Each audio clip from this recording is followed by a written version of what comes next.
And it came to pass at the end of 2 full years that Pharaoh dreamed, and behold, he stood by the river.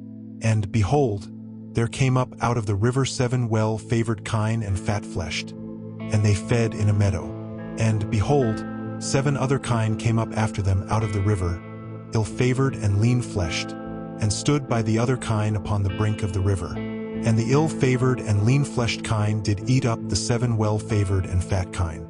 So Pharaoh awoke, and he slept and dreamed the second time. And behold, 7 ears of corn came up upon one stalk, rank and good. And behold, 7 thin ears and blasted with the east wind sprung up after them. And the 7 thin ears devoured the 7 rank and full ears. And Pharaoh awoke, and, behold, it was a dream. And it came to pass in the morning that his spirit was troubled. And he sent and called for all the magicians of Egypt, and all the wise men thereof. And Pharaoh told them his dream, but there was none that could interpret them unto Pharaoh. Then spake the chief butler unto Pharaoh, saying, I do remember my faults this day. Pharaoh was wroth with his servants, and put me in ward in the captain of the guard's house, both me and the chief baker. And we dreamed a dream in one night, I and he. We dreamed each man according to the interpretation of his dream. And there was there with us a young man, an Hebrew, servant to the captain of the guard. And we told him, and he interpreted to us our dreams. To each man according to his dream he did interpret. And it came to pass, as he interpreted to us, so it was. Me he restored unto mine office, and him he hanged. Then Pharaoh sent and called Joseph, and they brought him hastily out of the dungeon. And he shaved himself, and changed his raiment, and came in unto Pharaoh. And Pharaoh said unto Joseph, I have dreamed a dream, and there is none that can interpret it. And I have heard say of thee, that thou canst understand a dream to interpret it. And Joseph answered Pharaoh, saying, It is not in me. God shall give Pharaoh an answer of peace. And Pharaoh said unto Joseph in my dream, Behold, I stood upon the bank of the river, and behold, there came up out of the river 7 kine, fat-fleshed and well-favored, and they fed in a meadow.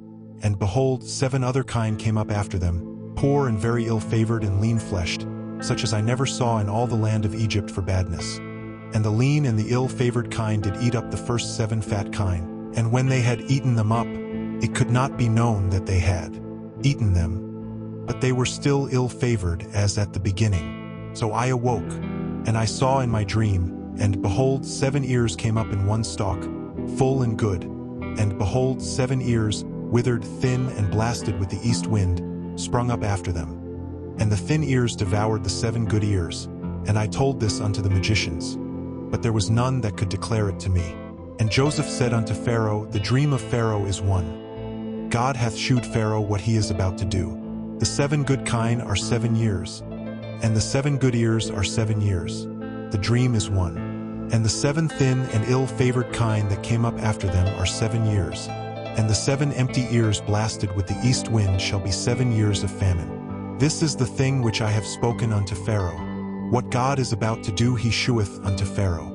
Behold, there come 7 years of great plenty throughout all the land of Egypt. And there shall arise after them 7 years of famine. And all the plenty shall be forgotten in the land of Egypt. And the famine shall consume the land. And the plenty shall not be known in the land by reason of that famine following. For it shall be very grievous. And for that the dream was doubled unto Pharaoh twice. It is because the thing is established by God, and God will shortly bring it to pass. Now therefore let Pharaoh look out a man discreet and wise, and set him over the land of Egypt.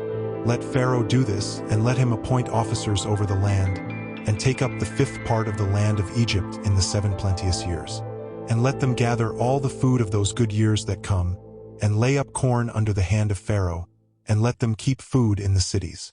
And that food shall be for store to the land against the 7 years of famine, which shall be in the land of Egypt, that the land perish not through the famine. And the thing was good in the eyes of Pharaoh, and in the eyes of all his servants.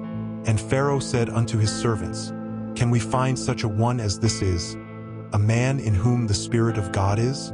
And Pharaoh said unto Joseph, Forasmuch as God hath shewed thee all this, there is none so discreet and wise as thou art. Thou shalt be over my house, and according unto thy word shall all my people be ruled. Only in the throne will I be greater than thou. And Pharaoh said unto Joseph, See, I have set thee over all the land of Egypt. And Pharaoh took off his ring from his hand, and put it upon Joseph's hand, and arrayed him in vestures of fine linen, and put a gold chain about his neck. And he made him to ride in the second chariot which he had. And they cried before him, Bow the knee. And he made him ruler over all the land of Egypt. And Pharaoh said unto Joseph, I am Pharaoh, and without thee shall no man lift up his hand or foot in all the land of Egypt. And Pharaoh called Joseph's name Zaphnath-Paneah, and he gave him to wife Asenath, the daughter of Potiphar, priest of On. And Joseph went out over all the land of Egypt. And Joseph was 30 years old when he stood before Pharaoh king of Egypt. And Joseph went out from the presence of Pharaoh, and went throughout all the land of Egypt. And in the 7 plenteous years the earth brought forth by handfuls. And he gathered up all the food of the 7 years, which were in the land of Egypt, and laid up the food in the cities. The food of the field, which was round about every city, laid he up in the same. And Joseph gathered corn as the sand of the sea very much until he left numbering, for it was without number. And unto Joseph were born 2 sons before the years of famine came, which Asenath the daughter of Potiphar priest of On bare unto him. And Joseph called the name of the firstborn Manasseh. For God, said he, hath made me forget all my toil, and all my father's house. And the name of the second called he Ephraim. For God hath caused me to be fruitful in the land of my affliction. And the 7 years of plenteousness, that was in the land of Egypt, were ended. And the 7 years of dearth began to come, according as Joseph had said, and the dearth was in all lands. But in all the land of Egypt there was bread. And when all the land of Egypt was famished, the people cried to Pharaoh for bread. And Pharaoh said unto all the Egyptians, Go unto Joseph, what he saith to you do. And the famine was over all the face of the earth. And Joseph opened all the storehouses, and sold unto the Egyptians. And the famine waxed sore in the land of Egypt. And all countries came into Egypt to Joseph for to buy corn, because that the famine was so sore in all lands.